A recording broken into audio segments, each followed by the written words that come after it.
നമസ്കാരം.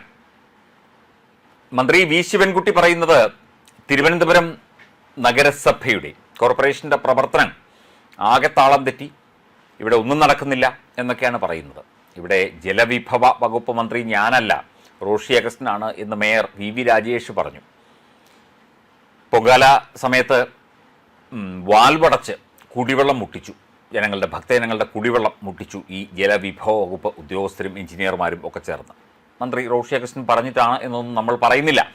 എന്തൊക്കെയായാലും തിരുവനന്തപുരം കോർപ്പറേഷനിലെ BJP ഭരണത്തിന് എതിരെ എന്ത് വേണം എന്ന് ആലോചിച്ച് നടക്കുകയാണ്. അതിലെ ഒരു പ്രധാനപ്പെട്ട കാര്യം എന്ന് പറഞ്ഞാൽ, ഇവർ കാണിച്ചു കൂട്ടിയ, അതായത് ഇത്രയും കാലങ്ങളായി 10-40 കൊല്ലത്തിലധികമായി CPMൻ്റെ നേതൃത്വത്തിലുള്ള കോർപ്പറേഷൻ ഭരണം കാണിച്ചു കൂട്ടിയ തോന്നിയാസങ്ങളിൽ പലതും പുറത്തു വന്നുകൊണ്ടിരിക്കുന്നു എന്നുള്ളതാണ്. കഴിഞ്ഞ മേയർ ആര്യ രാജേന്ദ്രൻ്റെ കാലത്താണ് തിരുവനന്തപുരം പുത്തരിക്കണ്ടം മൈതാനം ഓണക്കാലത്ത് വെറും 15,000 രൂപയ്ക്ക് വാടകയ്ക്ക് കൊടുത്തു എന്നുള്ള വാർത്ത കഴിഞ്ഞ ദിവസം കണ്ടു. അതായത് എത്രയോ വർഷത്തേക്കാണ് ഇത് കൊടുത്തിരിക്കുന്നത്. കരാറുകാരൻ 5 ലക്ഷം രൂപ ഈ മേയർ ആര്യ രാജേന്ദ്രന് കൈക്കൂലി കൊടുത്തു എന്നുള്ള ചില വാർത്തകളും വരുന്നുണ്ട്. അതുകൂടാതെ ചില CPM നേതാക്കളൊക്കെ തന്നെ ഇതിൻ്റെ പങ്കുപറ്റി തുടങ്ങിയ ആരോപണങ്ങൾ വരുന്നു. അതുപോലെ കോർപ്പറേഷനുമായി ബന്ധപ്പെട്ട പല കാര്യങ്ങളിലും ഇതുപോലെ പല പ്രോജക്റ്റുകളും ഇതുപോലെ കൊടുത്തിരിക്കുന്നതൊക്കെ തന്നെ ലക്ഷങ്ങൾ കൈക്കൂലി വാങ്ങിയിട്ടാണ് കരാറുകൾ പലതും കൊടുത്തിരിക്കുന്നത് എന്നുള്ള കാര്യങ്ങളൊക്കെ തന്നെ BJP നേതൃത്വം നൽകുന്ന കോർപ്പറേഷൻ ഭരണസമിതി ഇങ്ങനെ പൊക്കി എടുത്തുകൊണ്ടിരിക്കുകയാണ്. അതിനിടയിലൂടെയാണ് ശിവൻകുട്ടിയും ഒക്കെ തന്നെ ഇത്തരത്തിൽ BJPയുടെ ഭരണത്തിനെതിരെ, കോർപ്പറേഷൻ ഭരണത്തിന് എതിരെ തിരിഞ്ഞിരിക്കുന്നത് എന്നതാണ് ഏറ്റവും പ്രധാനപ്പെട്ട ഒരു കാര്യം. എന്തൊക്കെയായാലും ശരി, ജനങ്ങൾക്ക് CPM ഭരണത്തിൽ തിരുവനന്തപുരം നഗരപ്രദേശത്തെ ജനങ്ങൾക്ക് CPMനെ മതി, ഇനി വേണ്ട.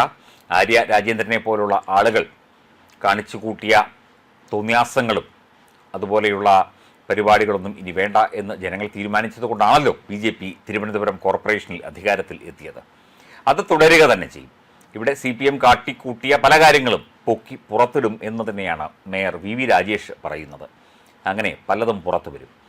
കോടിക്കണക്കിന് രൂപയുടെ കരാറുകൾ, അതുപോലെ ഇതുപോലെയുള്ള നിരവധി പ്രോജക്റ്റുകൾ പല രീതിയിൽ സ്വന്തക്കാർക്ക്, CPMകാർക്ക് പലർക്കും വലിയ കോർപ്പറേഷൻ്റെ കെട്ടിടങ്ങളൊക്കെ തുച്ഛമായ വാടകയ്ക്ക് കൊടുത്തിട്ടുണ്ട്.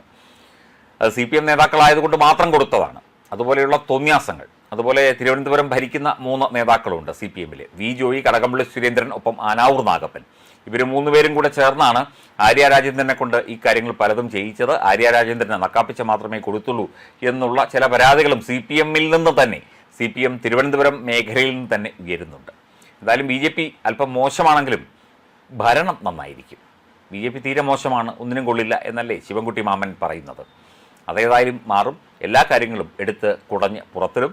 ഇവിടെ ജനങ്ങൾക്ക്, തിരുവനന്തപുരം നഗരപ്രദേശത്തെ ജനങ്ങൾക്ക്, കോർപ്പറേഷൻ പരിധിയിൽപ്പെട്ട ജനങ്ങൾക്ക് കാര്യങ്ങളൊക്കെ തന്നെ ചെയ്തു കൊടുക്കാനും ജനഹിതമായി പ്രവർത്തിക്കാനും പറ്റുന്ന ഒരു ഭരണസമിതി തന്നെയാണ് BJP ഭരണസമിതി എന്നത് വൈകാതെ ജനങ്ങൾക്ക് തന്നെ മനസ്സിലായിക്കൊള്ളും. CPMൻ്റെ കാര്യം പോക്കാണ്. എല്ലാം വലിച്ച് പുറത്തിട്ട് കഴിഞ്ഞാൽ പിന്നെ CPMും ആര്യ രാജേന്ദ്രനും ആനാവൂർ നാഗപ്പനും അതുപോലെ കടകംപള്ളിയും ഒന്നും ബാക്കി കാണില്ല എന്നുള്ള കാര്യവും എല്ലാവർക്കും അറിയാം.